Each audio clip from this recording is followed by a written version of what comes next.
Alléluia. Shalom à tous, soyez bénis dans le nom de Jésus. Père, mon âme te loue de ce que tu m'as choisi pour annoncer la justice aux nations et pour apporter la bonne nouvelle jusqu'aux confins de la terre. Oui, Seigneur. Merci, Seigneur, pour les auditeurs. Merci pour la grâce. Oui, Seigneur.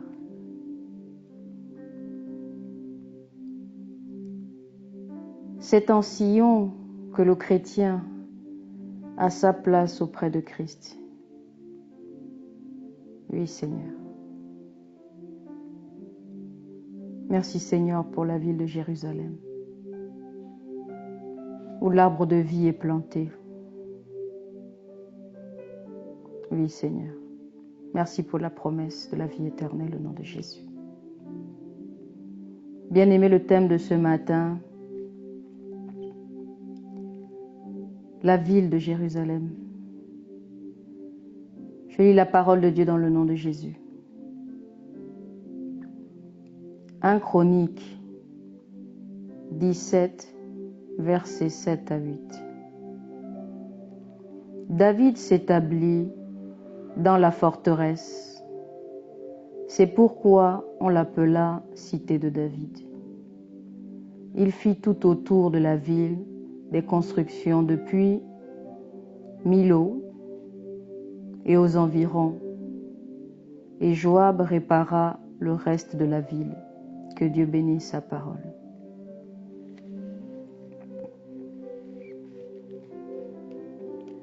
La parole de Dieu, les Écritures nous enseignent l'histoire de la ville de Jérusalem dans la Bible. C'est probablement dans Genèse 14 au verset 18 qu'apparaît pour la première fois le nom de la ville de Jérusalem. Il est écrit que Melchisédek était reconnu comme étant le roi de Salem, c'est-à-dire Jérusalem. Genèse 14, verset 18. Lorsque les Israélites furent enfin prêts à traverser le Jourdain pour entrer dans la terre promise, la ville était alors appelée Jébus. Josué 15, verset 8. 1 Chroniques 11, verset 4.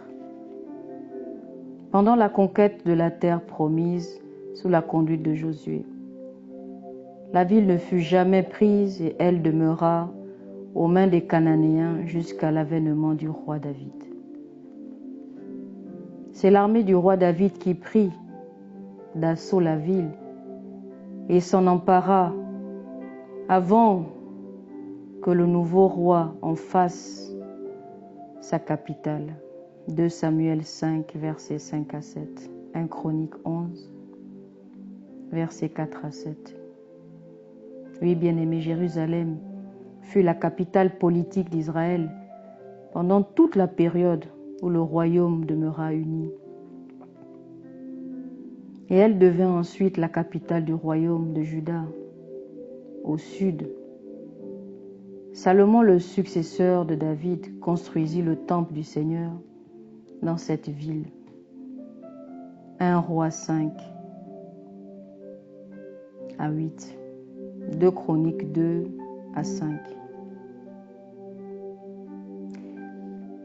La ville de Jérusalem est devenue alors le centre religieux où l'on célébrait le culte du Dieu de l'Alliance.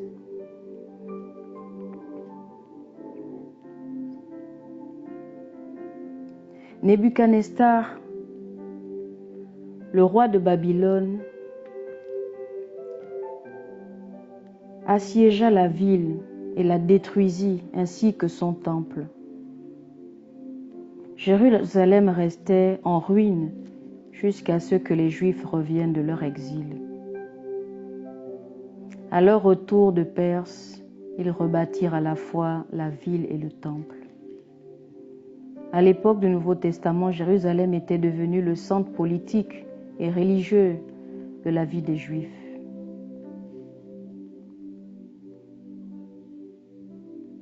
Oui.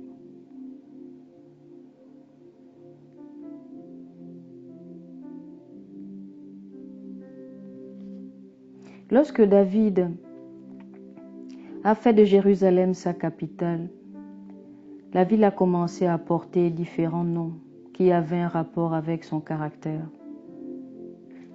Elle a ainsi été appelée tour à tour Sion dans 2 Samuel 5 à 7.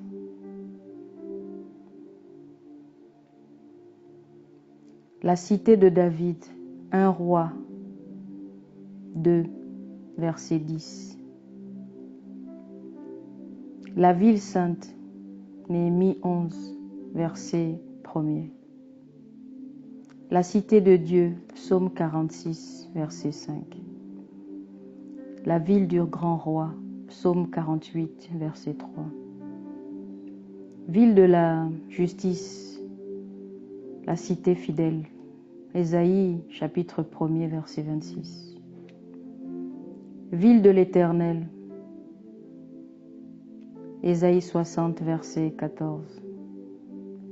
L'Éternel est ici, Ézéchiel 48, verset 35. Ville fidèle, Zacharie 8, verset 3. Certains de ces noms sont des noms prophétiques qui annonçaient déjà ce que serait la future ville de Jérusalem. La signification de Jérusalem dans l'Ancien Testament. La ville de Jérusalem a toujours eu un caractère particulier aux yeux du peuple de Dieu. Quand Dieu rappela sa loi aux Israélites, aux frontières de Canaan, il prophétisa par Moïse qu'en son temps, il choisira un lieu pour y placer son nom. Oui, bien-aimés, la ville de Jérusalem terrestre est une ville qui siège là-haut dans les cieux, au royaume de Dieu, dans le royaume de Dieu. Le Seigneur l'a établi physiquement sur la terre. Comme nous qui sommes Sion, la ville dont le Seigneur parcourt, il parcourt en nous. Deutéronome 12, verset 5, verset 11, verset 21. Deutéronome 14, verset 23 à 24. Oui. L'endroit où le nom de Dieu devait demeurer, devait s'appeler, où est-ce qu'il devait siéger, cet endroit devait être la ville de Jérusalem. 1 Roi 11, verset 13. 1 Roi 14, verset 21. Le lieu où le temple de Dieu a été érigé, la ville a ainsi reçu le nom de ville sainte, cité de Dieu, ville éternelle. Tous les hommes d'Israël devaient se rendre à Jérusalem 3 fois par an pour présenter selon les termes divins devant l'Éternel leur Dieu, dans le lieu qu'il choisira, à la fête des pains sans levain, à la fête des semaines, à la fête des tabernacles. Deutéronome 16, verset 16. Oui. Jérusalem est la ville où Dieu a révélé sa parole au peuple. Ésaïe chapitre 2, verset 3. C'était la vallée des visions. Ésaïe 22, verset 1er. C'était en outre l'endroit où Dieu régnait sur son peuple. Psaume 99, verset 1er à 2. Psaume 48, verset 2 à 4.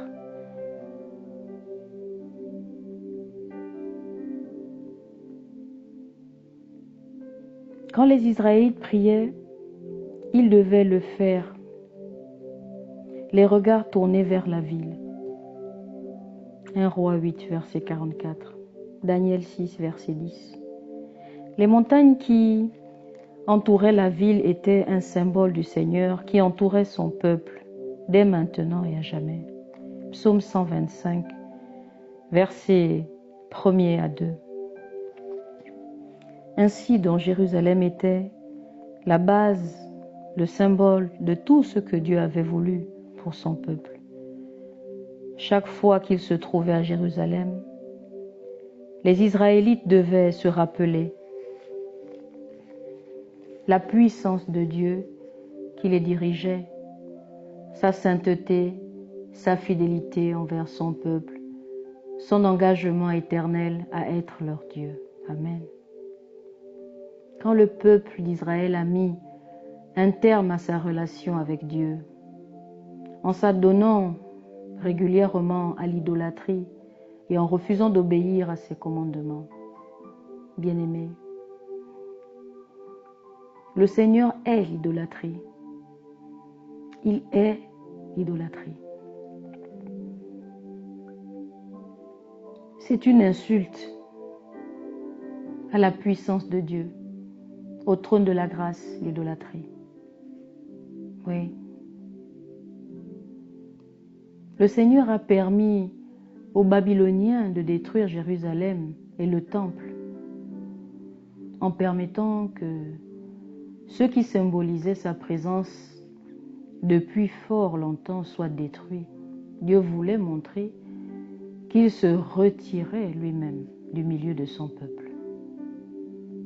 Oui, bien-aimés, remarquez que la promesse de Dieu d'une alliance éternelle avec son peuple a toujours été conditionnée par l'obéissance de ce dernier et sa volonté révélée.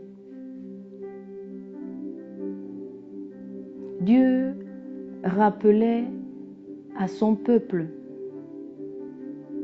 de temps à autre qu'il devait lui rester fidèle et obéir à sa voix s'il voulait continuer de recevoir ses bénédictions et ses promesses. Oui.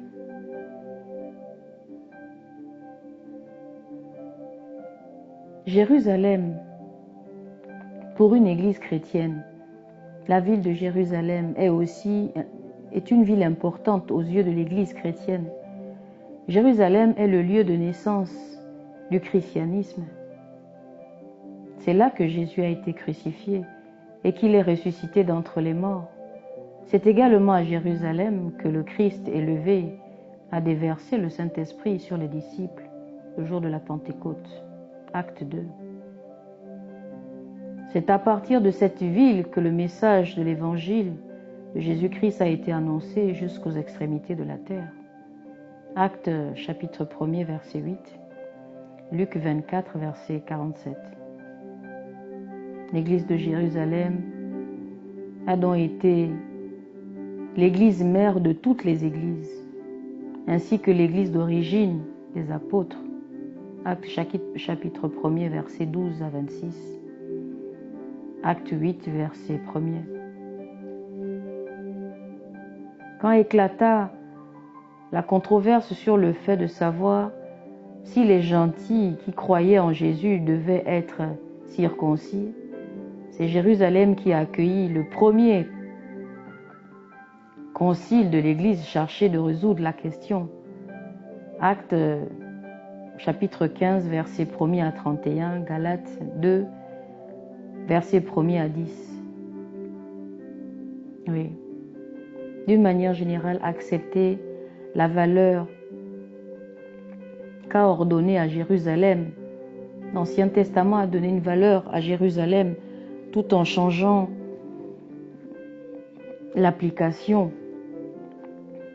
Elle est passée du statut de cité terrestre à celui de cité céleste. En d'autres termes, à leurs yeux, c'était la ville sainte de Jérusalem, n'était plus ici sur terre, mais bel et bien dans les cieux. Oui, Dieu demeure où le Christ règne, assis à sa droite. C'est de là qu'il envoie ses bénédictions. Et c'est de là que Jésus viendra Dans Galates chapitre 4 verset 26, Paul parle de Jérusalem d'en haut comme étant notre mère. Oui.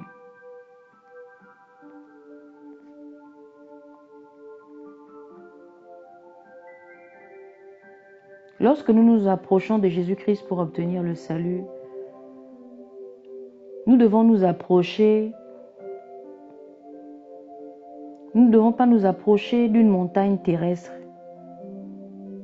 Nous devons nous approcher de la montagne de Sion. C'est en Sion que nous avons notre place auprès de Christ. Nous devons nous approcher de la cité du Dieu vivant. La Jérusalem céleste, Hébreux 12, verset 22.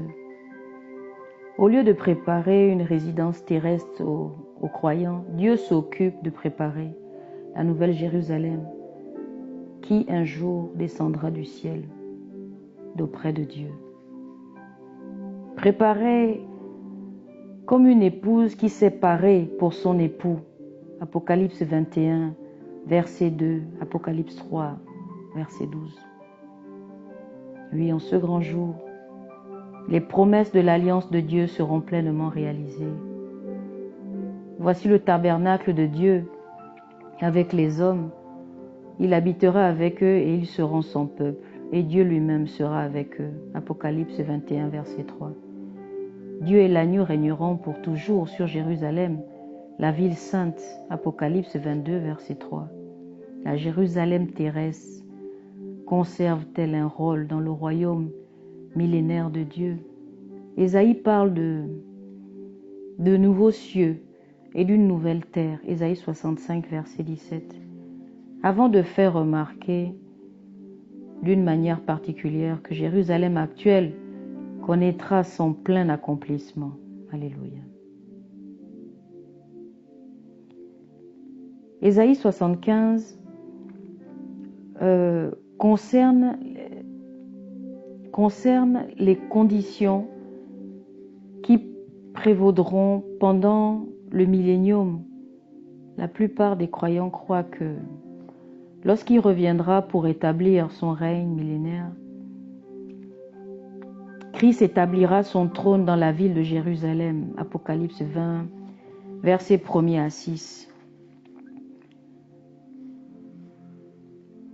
Après le jugement qui aura lieu devant le grand trône blanc, Apocalypse 20, versets 11 à 15, la Jérusalem céleste descendra sur la nouvelle terre et deviendra le quartier général du royaume éternel de Dieu.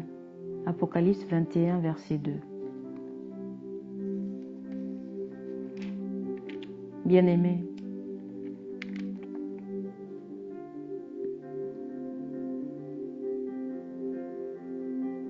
le Seigneur Jésus-Christ vit en Sion. Nous sommes une ville, nous sommes la ville de Christ. C'est pourquoi je viens changer ton nom ce matin. Je viens t'annoncer que tu es Sion, la ville de Christ.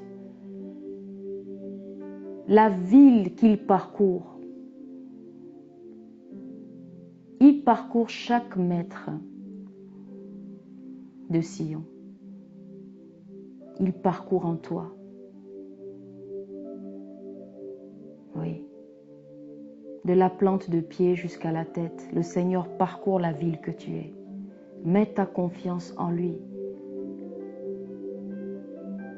Car lui seul bâtit cette ville. Lui seul est l'auteur de cette ville. Lui seul est le bâtisseur de cette ville. Lui seul est le restaurateur de cette ville. Il est le propriétaire de la ville de Sion. C'est en Sion que tu as ta place en Christ. Que Dieu bénisse sa parole dans le nom de Jésus.